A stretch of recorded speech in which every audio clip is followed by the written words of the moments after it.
ጤና ይስጥልኝ ክብራትና ክብራን የዩቲዩብ ቻናል ቤተሰቦች ሰበር ዜና ተሰምቷል። እንደተፈራው አሜሪካ የመካከለኛው ምስራቅን ጦርነት ተቀላቅላለች። ክብራን አድማጮች የመካከለኛው ምስራቅ ሰበር መረጃዎች በየሰዓታቱ ፍጥነት ዩቲዩብ ላይ ሲጫኑ ቀድሞ ለእናንተ የማስታወቂያ መልእክት ወይም ኖቲፊኬሽን እንዲደርሷችሁ የዩቲዩብ ቻናሌን ሰብስክራይብ በማድረግ የደወል ምልክቷን መጫን አትዘንጉ። በርከት ያለ መረጃ ዩቲዩብ ላይ ሲጫን ቀድሞ ይደርሳችኋል። ወደ ሰበር መረጃው ስናቀና ምሽቱን በነበረው የዜና ዘገባዬ አሜሪካ ግዙፍ ፈንጂ ጣይ አውሮፕላኖቿን ማስጠጋቷን ገልጬላችሁ ነበር። ሌሊቱንም እስከዛሬ እንደተፈራው ጦርነቱ ከተጀመረ በ9ኛ ቀኑ አሜሪካ ተቀላቅለው አሜሪካ ፈንጂ ጣይ አውሮፕላኖች ግዙፍ ፈንጂዎችን ጭነው በተለያዩ የኢራን የኒውክሌር መሰረተ ልማቶች ላይ ጥለዋል፣ ጥቃትን ፈጽመዋል። የኢራንን የኒውክሌር ጣቢያዎችን ማውደማቸው ተዘግቧል። ይህንን ተከትሎም የአሜሪካ ፕሬዝዳንት ዶናልድ ትራምፕ የተሳካ ጥቃት አድርገናል፣ ጦርነት ውስጥም ገብተናል የሚል መግለጫ ሰጥተዋል። በሌላ በኩል ደግሞ እንዲሁ የእስራኤሉ ጠቅላይ ሚኒስትር ቤንያሚን ኔታንያሁ የጦርነቱን ተቀላቀይን የሚል ጥሪያቸው በአሜሪካ መሰማቱን ተከትሎ ፕሬዝዳንት ትራምፕ ስላደረጉትም እርምጃ እናመሰግናለን የሚል መግለጫ ኔታንያሁ አሁን ንጋቱን ሰጥተዋል። ኢራን በጉዳዩ ላይ እስካሁን ምንም አላሳወቀችም። በጉዳዩ ዙሪያ የተለያዩ የአሜሪካ ሕግ አውጪዎች አስቸኳይ መግለጫዎችን በማውጣት ላይ ይገኛሉ። ከዚህ በኋላ የሚከሰተው ነገር እጅግ አደገኛና የከፋ ነው ሲሉ የተባበሩት መንግስታት ድርጅት ዋና መሪ የሆኑት አንቶኒዮ ጉተሬስ መግለጫ አውጥተዋል። ከፍተኛ ስጋትና ፍራቻ ውስጥ ነኝ ሲሉ ማለት ነው።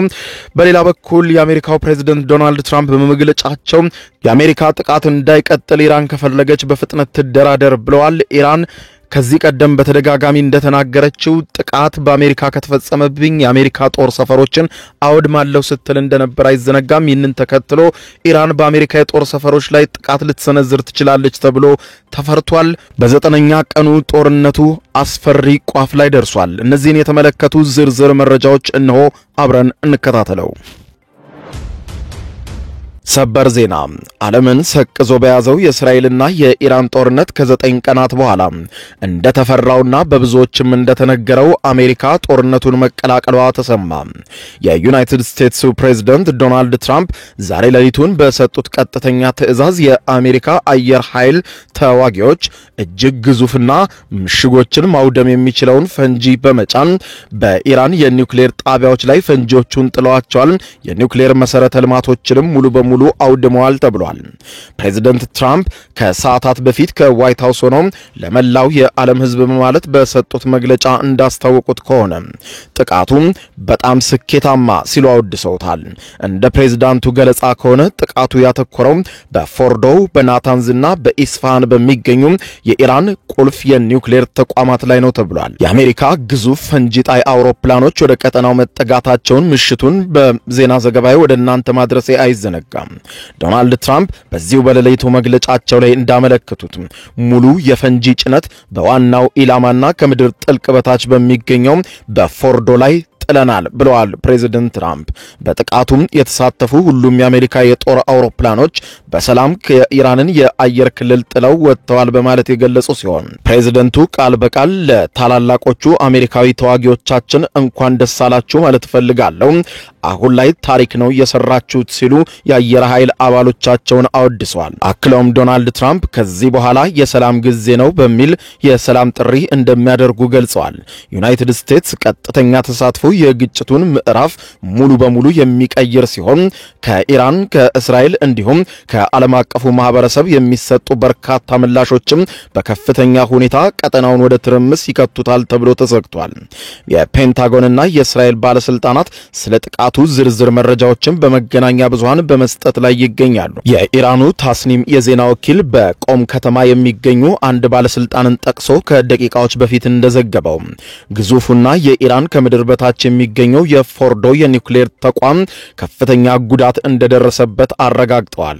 የቆም ክፍለ ሀገር የቀውስ አስተዳዳሪ ዋና መስሪያ ቤት ቃል አቀባይ የሆኑት ሞርተዛ ሄዳሪ ሲናገሩ ከጥቂት ሰዓታት በፊት የቆም የአየር መከላከያ የተነቃቃና የጠላትን ኢላማዎች ከተለዩ በኋላ የፎርዶ የኒውክሌር ተቋምን ከፊል ክፍል በጠላት አየር ጥቃት ተመቷል በማለት ገልጸው የኒውክሌሩ ጣቢያ መውደሙን አረጋግጠዋል። የኢራን የአየር ክልል የአሜሪካን አውሮፕላኖች ለመከላከል የሞከረ ቢሆንም ሳይሳካ መቀረቱም ተዘግቧል። ትራምፕ ሌሊቱን በሰጡት መግለጫ ኢራን ላይ የፈጸሙትን ጥቃት ድንቅ ወታደራዊ ስኬት ብለው የገለጹት ሲሆን የአሜሪካው ፕሬዝዳንት አሁን በሰጡት በዚህ መግለጫ እንደተናገሩት የጥቃቶቹ ዓላማ የኢራንን የኒውክሌር ማበልጸግ አቅም ሙሉ በሙሉ ማስቆምና በዓለም ቁጥር 1 የሆነውን የኃይል እንቅስቃሴ መገደብ ነው ብለዋል። ፕሬዝዳንት ዶናልድ ትራምፕ ጦራቸው ይህንን የኢራንን የኒውክሌር መሰረተ ልማት ተቋማት ካፈነዳ በኋላ አውሮፕላኖቻቸው የኢራንን የአየር ክልል ለቀው መውጣታቸውን በገለጹበት በዚህ መግለጫቸው ሌላ ተጨማሪ ጥቃት እንደሚኖር የገለጹ ቢሆንም ጥቃቱ እንዴት ያለና ወደ ሙሉ ጊዜ ጦርነት አሜሪካ መቀላቀሏን የሚያመለክት መረጃ ግን ከመስጠት ተቆጥበዋል። ትራምፕ በዚሁ መግለጫቸው ላይ እንዳሉት አሁን ኢራን ሰላም መፍጠር አለባት። የምንፈልገው ነገርኛ ተሳክቷል። ይህንን ካላደረጉና ሰላም ካልፈጠሩ ጥቃቱንም የሚቀጥሉ ከሆነ ግን እጅግ የከፋና በጣም ከባድ ነገር ይሆንባቸዋል ሲሉ ሌላ የጦር ጥቃት እንደሚሰነዝሩም ሲያስጠነቅቁ ተደምጠዋል። ብዙ ኢላማዎችም ቀርተውናል ያሉት ትራምፕ ሰላም መፍጠር ካልመጣ እነዚያ ሌሎች ኢላማዎችም እንዲደበደቡ በትክክለኝነትና በፍጥነትና በብቃት እንደምንመታቸውም አረጋግጣለሁ ሲሉ ዝተዋል። ይህ ሊቀጥል አይችልም ያሉት ትራምፕ ወይ ሰላም ይኖራል አለዚያ ደግሞ ላለፉት 8 ቀናት ካየነው እጅግ የከፋ ታላቅ ሐዘንም በኢራን ምድር ላይ ይደርሳል ሲሉ ዝተዋል። እስራኤል በንግግራቸው ውስጥ ትልቅ ቦታ የነበራት ሲሆን ትራምፕ የእስራኤልን ጠቅላይ ሚኒስትር ቤንያሚን ኔታንያሁ አንተ ታላቅ ሰው ሲሉ አመስግነዋል። እንኳን ደስ አሎትም ብለዋል።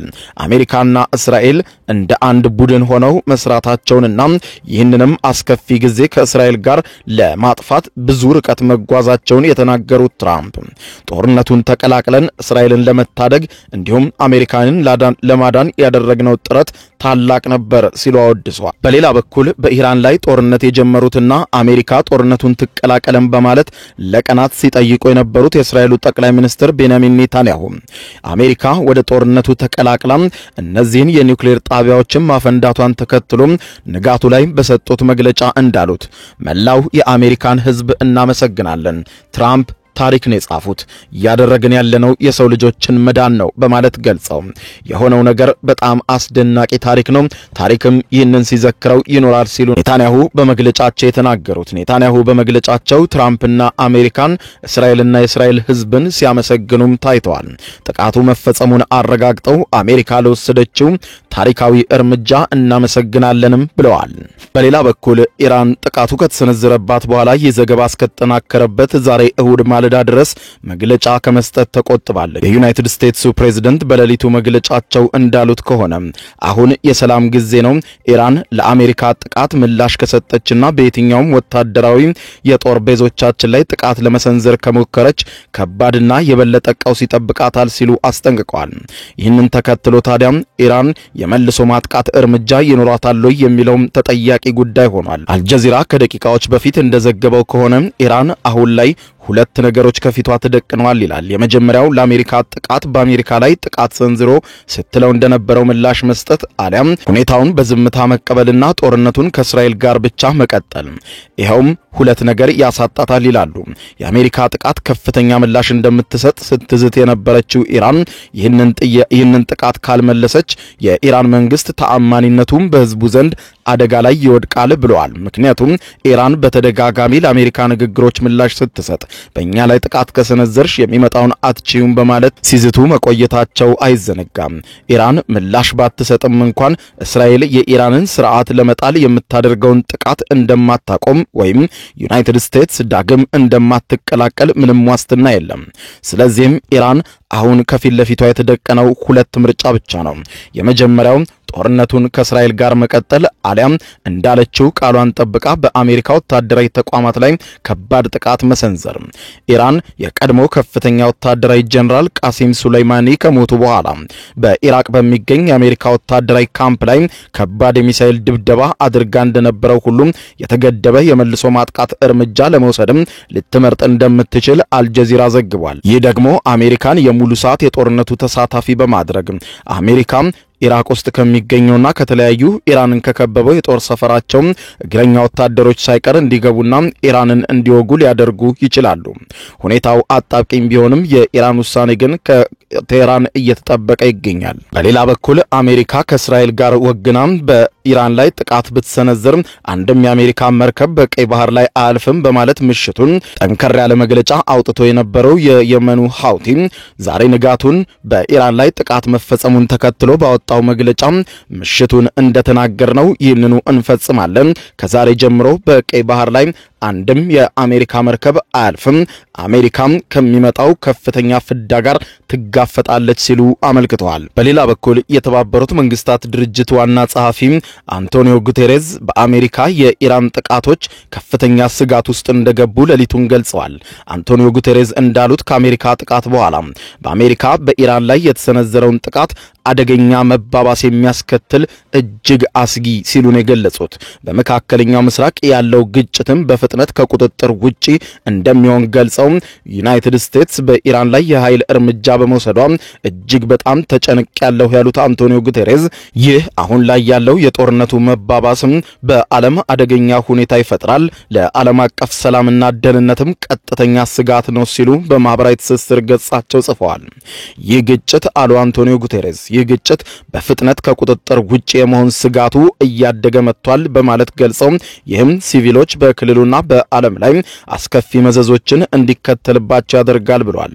አባል ሀገራት ውጥረትን እንዲቀንሱና በተባበሩት መንግስታት ድርጅት ቻርተርና በሌሎችም የዓለም አቀፍ ህጎች መሰረት እንዲገዙ ትዕዛዞችንም እንዲወጡ ግዴታዎችንም እንዲያከብሩ እንጠይቃለን ብለዋል። ዓለም አደገኛ ሁኔታ ውስጥ ናት ያሉት አንቶኒዮ ጉቴሬዝ በዚህ አደገኛ የውዥንብርና የሽክርክሪት ሰዓት ላይ ወሳኝ ሰዓት ነው፣ ከዚህ ሁኔታ መውጣት አለብን፣ ወታደራዊ መፍትሄ በዓለም ላይ የለኝ፣ ብቸኛው መንገድ ዲፕሎማሲ ነው፣ ተስፋችን ሰላም ነው በማለት ጽፈዋል። በሌላ በኩል የዲሞክራቲክ ፓርቲ መሪው ጦርነት የመቀስቀስ ከፍተኛ ስጋት በከፍተኛ ደረጃ ጨምሯል ሲሉ መግለጫ ሰጥተዋል።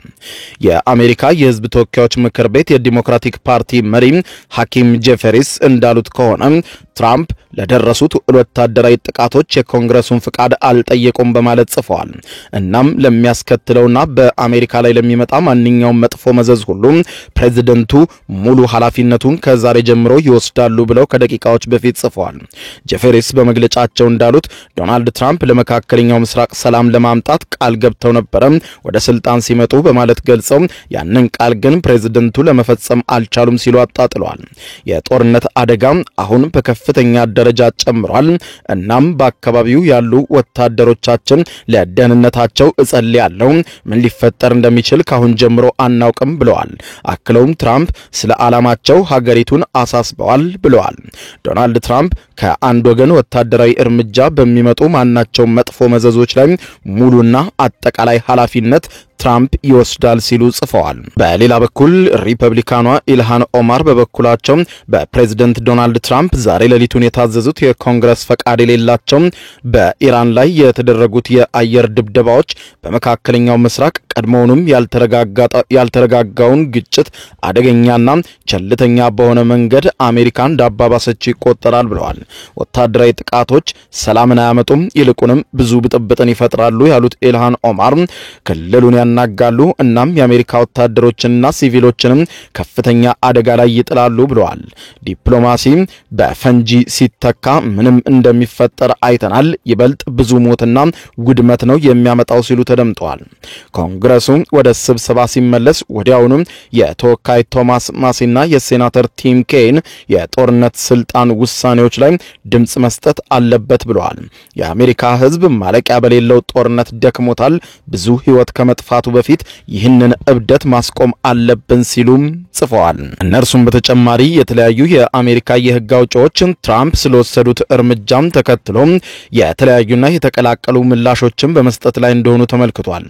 አንዳንድ የሪፐብሊካን የህግ አውጪዎች ጥቃቱን በመደገፍና በመንቀፍ አስተያየታቸውን ሲሰጡ ጥቃቱን የደገፉት ፕሬዝዳንት ትራምፕ የወሰዱት እርምጃ ኢራን በክልሉ የምታደርገውን ጥቃት ለመግታት አስፈላጊ ነው ሲሉ ተከራክረዋል። እነዚህ የህግ አውጪዎችም ጥቃቱ ተገቢውና በትክክለኛው ቦታ ተወስዷል ሲሉ በሌላ በኩል በርካታ የጥቃቱን ህጋዊነትና ሊያስከትል የሚችለውን መዘዝን በተመለከተ ስጋታቸውን የገለጹ የአሜሪካ የኮንግረስ አባላትም ቀላል እንዳይደሉ ተመልክቷል። በተለይም ትራምፕ በኮንግረሱ ፈቃድ ሳያገኝ እንዲህ አይነት እርምጃ በኢራን ላይ መውሰድ አልነበረበትም የሚሉ ንግግሮችም የቀጠሉ ሲሆን ከዚህም በተጨማሪ ጥቃቱም በመካከለኛው ምስራቅ ያለውን ውጥረት የበለጠ እንደሚያባብሰውም ተናግረዋል። አንዳንድ ዲሞክራቶች አስተዳደሩ ጥቃቱን እንዲፈጽም ያነሳሱትን ሙሉ መረጃ ለህግ አውጪዎች በአስቸኳይ እንዲያቀርብም ጠይቀዋል። ጥቃቱ ከተፈጸመ በኋላ የዘገባ እስከተጠናከረበት እሁድ ማለዳ ድረስ ከኢራን በኩል የተሰጠ ይፋዊ ምላሽ እስካሁን ድረስ የለም። የኢራንና የእስራኤል ጦርነት መሃል አሜሪካ እንዳትገባ ሲያስጠነቅቁ የነበሩ እንደ ቱርክ፣ ሩሲያ፣ ቻይና የመሳሰሉ ሀገራትም በጉዳዩ ዙሪያ መግለጫ ከመስጠት ተቆጥበዋል። ጥቃቱ ዛሬ ሌሊቱን የተፈጸመ ሲሆን ከጥቃቱ ቅርበት አንፃር ምናልባትም በቀጣዮቹ ሰዓታቶች ውስጥም እነዚህ ሁሉ በመግለጫዎችና በዝርዝሮች ኢራንም ራሷን ታሳውቃለች ተብሎ ይጠበቃል። በጉዳዩ ዙሪያ ተጨማሪ መረጃዎች ሲወጡ ተከታትዬ የማቀብላችሁ ይሆናል።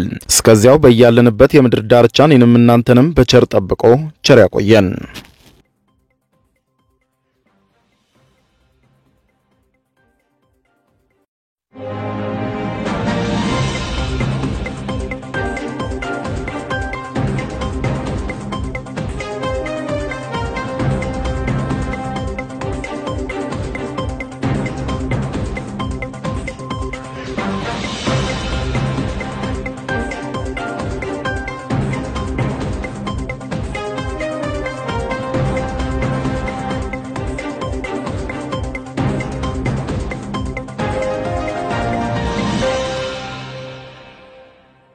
የዩቲዩብ የስኬት ሚስጥሮችን በዝርዝር የያዘው የአቤል ብርሃኑ የወይኗ ልጅ አዲስ መጽሐፍ በገበያ ላይ ዋለ። ዩቲዩብ ለመጀመር በአጭር ጊዜ ስኬትን ለመቀዳጀት አስበዋል? ዩቲዩብ ጀምረው ሚስጥሮቹ አልገባ ብለውታል? እንግዲያውስ አዲሱ በዩቲዩብ 2 የወርቅ 3 የብር ሽልማቶችን ያገኘው የአቤል ብርሃኑ የወይኗ ልጅ የዩቲዩብ ሚስጥሮች መጽሐፍ በዝርዝር ሁሉንም ያብራራሉታል። ዛሬውኑ ገዝተው ህልሞን እውን የሚያደርጉበትን የዩቲዩብ የስኬት መንገድ ይጀምሩ። በውጭ ሀገራት ለምትገኙ ከአማዞን ላይ ብታዙ በቀናት ውስጥ ደጁ ይደርሳል። የአማዞን ሊንኩን እዚህ ቪዲዮ ኮሜንት ላይ ያገኙታል። በሀገር ውስጥ ለምትገኙ በ0949 13 0000 ቴሌግራም ላይ ይዘዙ። ካሉበት ቦታ እናደርሳለን። የዩቲዩብ ሚስጥሮች ዘመኑ ጋር ተፈላጊ መጽሐፍ